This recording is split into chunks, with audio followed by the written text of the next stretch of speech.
Oh, to walk the red carpet at the Grammys. That's every musician's dream. It sure is. I'm Miss Lynn. And I'm Miss Gigi. Welcome to Rocktailz. With real talk and real people, always over a mouth-watering cocktail. And tonight, we are talking about the 63rd Grammy Awards. Our perspective, what we think's going to happen, what's not. Tonight's Rocktail is a Grace Potter. We've got tequila, we've got fresh lime juice, and we've got a tad of soda water. And we dedicate this drink to Grace Potter, who's been nominated for Best Performance in the Rock category. Go Grace! Woohoo! And we also believe that she embodies true rock. Now that's from our perspective. Yes. And if you like tequila, you like Grace, and you like our videos, subscribe!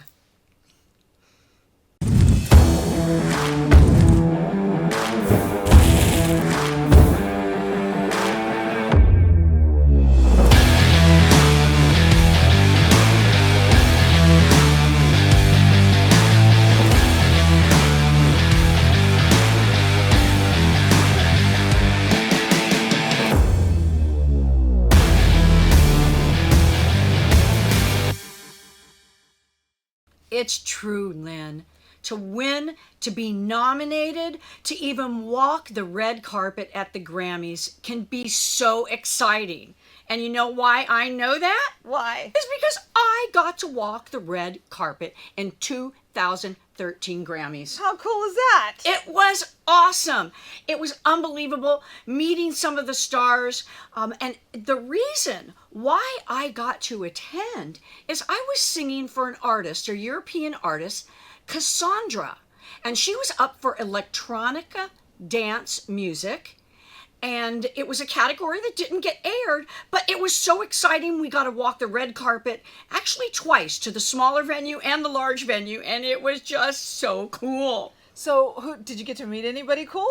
Kelly Clarkson, Red Foo from LMFAO, Right on. and I mean, there are a lot of other people too, and it was just incredible. The after parties, the underground parties were incredible, and the live music at the main after party that was adjacent to the actual awards, we got to see the B-52s. Oh, nice. The decor, the food, incredible. I bet you from when you went in 2013 to now, the awards have probably changed so much. Significantly. Do you know the first Grammy Awards were in 1959?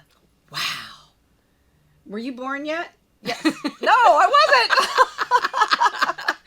And you know, there are so many wonderful memories of the awards, and some of the record-breaking awards are amazing. Let's just start with Michael Jackson. He, hands down, won the most Grammys in one evening. 8 Grammys. 8! And do you know who the two... And that was in 1984. Do you know who the top rockers are? Oh, go. We've got U2 and we've got Bruce Springsteen. Woo! Right? Then after that, you've got Metallica. You can't forget those boys. They've won, I think, about at least 8. Right? Then you've got Alison Krauss for country. She was one of the top award-winning country You've artists. got Adele for pop. Yep. Jay-Z for rap. Mm-hmm. And are we missing anybody? Me. At 0, right? Now, Okay. in 1971, it was the highest rated Grammy Awards. Now, it was a 31.3% viewing, but Not viewing, rating. Oh, rating, but that was with Simon and Garfunkel. That's, remember Bridge Over Troubled Water? I think we all remember that song. Well, at least most of us do. We're showing our age, I think. Uh-huh. And so that was the highest rating. Now, in 2020, last year, that percentage was only 4.7. So why... Way down. Why have the numbers decreased? Well, first of all, in 2012, that's when they had their highest viewership. That makes sense, you know, the population grew, TV, technology, so more people saw it. There was 39 people that viewed it. In 2020, less than half Now that's huge. That's, Less than half. so we It's huge. wanted to know why. Why? Why has it changed? So we put out a poll, and all of our followers, we asked them, question number 1, are you going to watch the Grammys? Number 2, do you know who was nominated? And number 3, do you care? And a whopping 99.9% of everyone who took that poll had the same answer. And it was no, and no. So what does that tell you? It tells you a lot. Actually, the show, the Grammys, it just doesn't showcase the artists and the musicians and the songs now.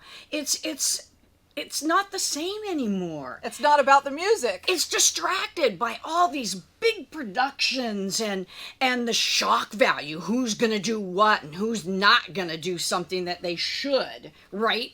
And then there's the political Kanye standings West. and the long speeches that, can sometimes get boring or one-sided.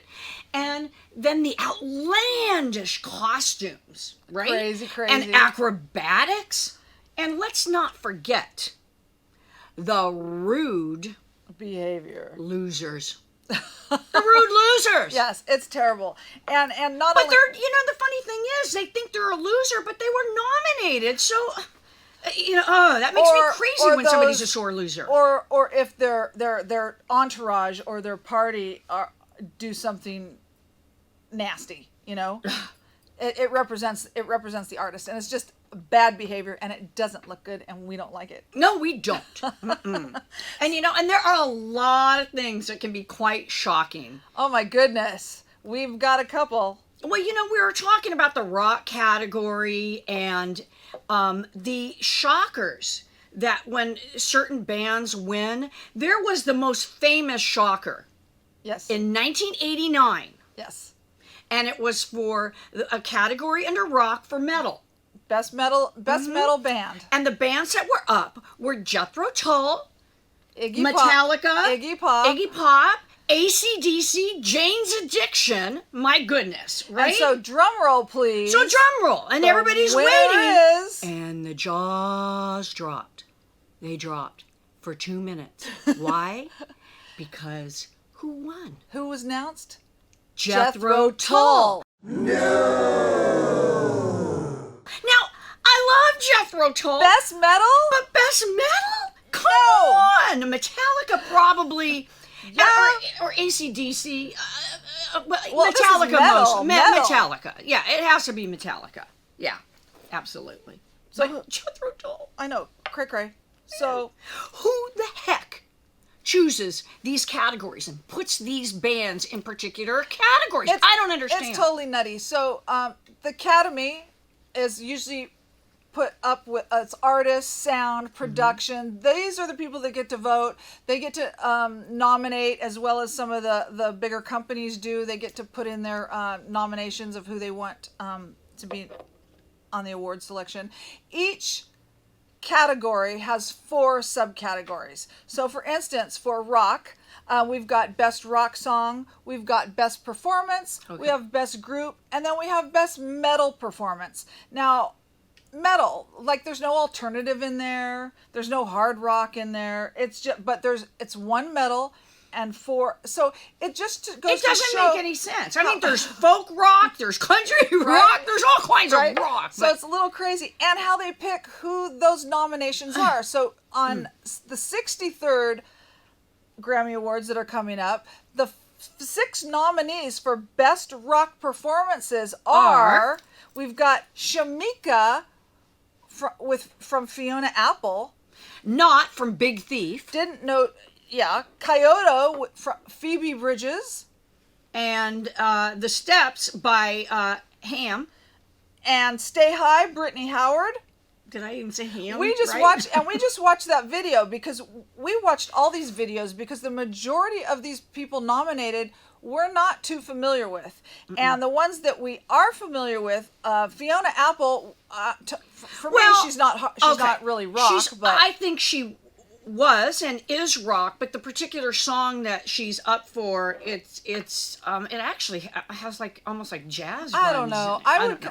Even when she came out with "Criminal" way back in the day, that was, to me, that was more pop than rock. Well, or maybe pop rock. Okay, Pop, it's still rock. And then our girl Grace Potter for "Daylight," and Gigi and I believe she's the true definition of rock in our eyes. She's got the grit. She's got she embodies rock. So out of the 1, 2, 3, 4, 5, out of the 6 nominees, we only believe there's one true rocker, real rocker in the group. The other can be in different categories, so to speak. I mean, there's the pop categories, the country categories. We knew way more people in those categories than we did in the rock category. Go figure, right? I will say though, in the pop category, if you guys caught our video on Aphrodisiacs of Sound, we did we nailed the Ariana Grande and Gaga song, right? Because they're up for nominations, and that was on our playlist. So absolutely. So yeah. Well, there's also scandals every year. Yes, ma'am. During the Grammys. But I think one of the most memorable scandals. I know what you're going to say. Milli Vanilli. Now, that was so sad. We were all enamored by them. Yes. All right. And we thought they were great. It was a real catchy tune. Girl, you know it's true. Girl. And we just loved it. And so they're there getting their award, and they did a performance, and next thing you know, it was all about their lip syncing. Well, it went further than that. Guess what? Their recording wasn't even them singing. So they were complete frauds. Yep. That's what they are known for now. That's so They'll probably sad. never be able I wonder if they ever go and perform or do anything or model or something. One of them has died. Oh, I'm so sorry.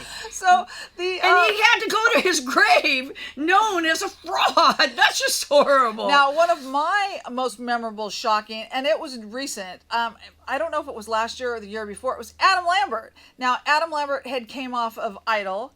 Kind of had this wholesome image until everybody found out the true story about Adam, and he's kind of a wild man. But he's wonderful. We love him. We absolutely love him. Oh, totally. His vocals cannot be denied, and he was coming out with and his looks. Let's not forget that. Right? He was he was trying different genres, and his music was kind of changing a little bit, And so I was following him a little bit, and this was right before Queen, and before Queen contacted him, but he had his moment at the Grammys. Yes, he did. And what was his moment?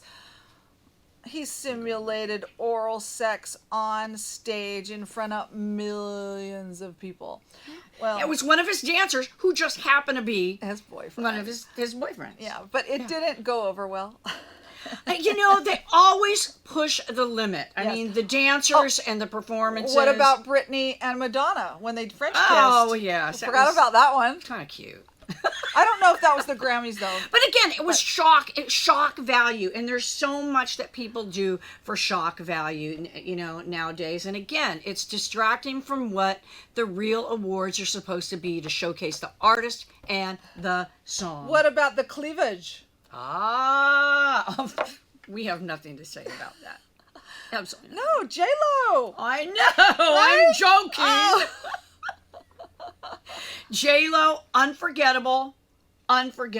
She was in the tropical, sheer, plunging dress, and I mean plunging, and it went down to her belly. Yeah, and it stayed open to you're just kind of waiting. All of us are just kind of waiting. If it just moves over a little bit, just a little bit. It didn't move though. It didn't move. So good for her. No, mishap there. But it was on the internet for weeks afterwards. Now, if you speak of J-Lo and you speak of fashion, you cannot fashion and music, hello, they go hand in hand, right? They do. So anytime you watch an award show, you're going back to how the awards have kind of lost. It's not about music. You're right, because it's mostly about fashion nowadays. I don't care if it's the Grammys, the Oscars, the Tonys, what have you. We always want to see the fashion. We do. What is everybody wearing? How's their makeup? How's their hair? What designer do they have on? And then you've got your worst dressed as well. And if you look back in the archives, there are some real good ones. I mean, Nicki Minaj comes off the top of my list that I can remember. Cher always looks either really good or really bad because she's so out there. But you gotta love her. I mean, I love her. You've got Carrie Underwood always looks fabulous. Beautiful. Ariana Grande always looks fabulous. Prince. Oh. You know, Michael Jackson. You never knew what Michael Jackson was going to wear or how he was going to look or what he was going to look like, should I say, right? Right. Who he was going to be. And then you've got Miss Gaga. Hello. She showed up as an alien one year. She showed up and arrived in an egg. Right. She wore meat all over her body. That wasn't at the Grammys, but yes. Okay. Right. And but so you never know what you're gonna get, and it's just it's exciting, but fun. it kind of has taken away from what the show is about, which is supposed to be musical talent. That's right. So now, Gigi, what was your most memorable performance at the Grammys? Well, it was definitely during 2013 because I was there. I was shocked at the incredible Jack White performance. Unbelievable. I mean, because White Stripes. It showcased real rock and roll, right? But, I mean, come on. There was also... but wasn't Adele there that year? Adele was was there. Carrie Underwood was there, and talk about the dress, incredible, shining with all these different pictures on it. Was incredible. You told me Justin Timberlake. Did he perform? Justin Timberlake. It was the one where they were all in the suits and everything. Class act, Lumineers. I mean, I'm telling you, just cool. incredible. Johnny Depp was there. Johnny Depp he's on Gigi's to-do list, I think. Elton John was there then too. Elton John came and played the piano a little bit. Well, I think one of my memorable there's a couple, but one of mine was the year that they released Lady Marmalade. That was just I love the song because that's when we were in the clubs. It was a great dance song. You had Christina Aguilera, who her voice is undeniable. Pink, whose voice is undeniable. Then you've got a little Maya to throw in a little sexy spin, and Little Kim. So it was like so it's just Maya and Little Kim. Although Maya is kind of cute and little. Well, yeah. But it was a great performance. It was sexy. It was fun. And then that album came out and just killed it. So it was just a fun show. And their video of that, the production of that video was just amazing. Yes. Hot. But I gotta say, probably of all time performances, we've got to give it up. Mr. Michael Jackson. Yeah, unforgettable performances. Yep. It's his moves. It was his talent. It just had to be him on stage sometime. I mean, he did bring out the dancers and everything, but when he was just on that stage and doing his moonwalk and doing his grabbing. But nobody could do those moves. But just his passion. Yeah. You can see it in his face, his moves, everything he did. That's why he's an icon. That's why we will never forget him. Mm-hmm. That's why he goes down in history as probably one of the most talented performers ever. And record-breaking so far in one night with 8 Grammys. With the Grammys. So we don't know if you're going to tune into the 63rd Grammys, but we are. We are. So with that being said, we thank you for watching. I am Miss Lynn. And I'm Miss Gigi. And we'll see you next time on Rocktailz.